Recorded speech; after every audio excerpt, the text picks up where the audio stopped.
சந்தானத்தை பழிவாங்க போடப்பட்ட பிளான். இவரே திருப்பிக் கொடுத்த சம்பவம். என்ன நடந்தது? நடிகர் சந்தானம் காமெடி கேரக்டர்ல நடிக்கிறத நிறுத்திட்டு கடந்த 10 வருஷங்களுக்கும் மேலா ஹீரோவா நடிச்சுக்கிட்டு இருக்காரு. ஒரு சில படங்கள் மட்டுமே அவருக்கு வெற்றிய குடுத்திருக்கு. கடைசியா அவர் நடிச்சிருந்த டிடி நெக்ஸ்ட் லெவல் படம் கூட பெரிய வெற்றிய பெறல. அடுத்ததா அமளி துமளி, மன்னவன் வந்தானடி மாதிரியான படங்கள் வரப்போகுது. இந்த நிலையில அவர் குடுத்த பேட்டி ஒண்ணு சோசியல் மீடியாவுல ட்ரெண்ட் ஆயிருக்கு.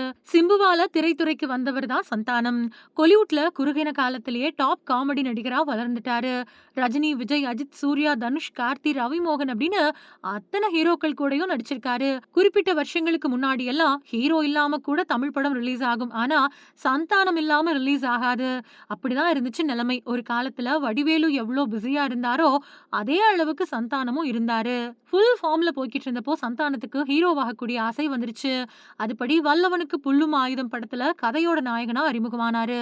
படம் சுமார் ஹிட் தான். ஆனாலும் தொடர்ந்து ஹீரோவா நடிப்பேன் அப்படின்னு முடிவு பண்ணி தில்லுக்கு துட்டு, A1, தில்லுக்கு துட்டு 2, டகால்டி, ஃபாரிஸ் ஜெயராஜ், டிக்கிலோனா, சபாபதி அப்படின்னு வரிசையா நடிச்சுக்கிட்டே இருக்காரு. ஹீரோவா மாறி மிகப்பெரிய வெற்றியை பெற்றிடலாம் அப்படின்னு தான் அவர் நினைச்சிருந்தாரு. ஆனா அவரு நினைச்சது மாதிரி இல்லாம இந்த பயணம் அவருக்கு கொஞ்சம் கஷ்டமாவே அமைஞ்சிருந்தது.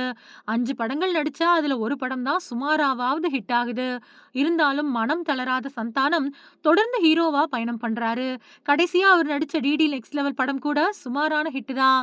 எப்படியாவது ஒரு மெகா ஹிட் படத்தை கொடுத்துடணும் அப்படின்னு ஓயாம ஓடிக்கிட்டு இருக்காரு. அவரோட நடிப்புல அடுத்ததா 3 படங்கள் வரப்போகுது. இதை தவிர்த்து சிம்பு ஹீரோவா நடிக்கக்கூடிய படத்துல இவர் காமெடி நடிகராகவும் நடிக்க இருக்கிறதா சொல்லப்படுது. இந்த நிலையில சந்தானம் கொடுத்த பேட்டி ஒண்ணு சோசியல் மீடியாவுல ட்ரெண்ட் ஆயிருக்கு. அந்த பேட்டியில அவரு ஸ்கூல்ல படிக்கிறப்போ நான் ரொம்ப அமர்க்களம் பண்ணுவேன். கடைசி பெஞ்ச் ஸ்டூடெண்ட் தான் நானு. ஒழுங்கா படிக்க மாட்டேன். அதனால என்ன பழிவாங்க ஆண்டு விழாவுல பாடல் போட்டியில என்னோட பேரையும் ஆசிரியர்கள் குடுத்துட்டாங்க. நானும் முடியாது அப்படின்னு சொன்னாலும் அவங்க கேட்கல. என்னோட குரல் நல்லா இருக்காது அப்படின்னு தெரிஞ்சும் அவங்க அப்படி பண்ணிட்டாங்க. அந்த விழாவுக்கு பெரிய பெரிய அதிகாரிகள் வந்திருந்தாங்க. நான் மேடைக்கு போய் தேசிய கீதம் பாடினேன். எல்லாரும் எழுந்து நின்னாங்க. பாடல் முடிஞ்ச உடனே உட்கார போயிட்டாங்க. மறுபடியும் பாடினேன். அவங்க எந்திரிச்சு நின்னுட்டாங்க.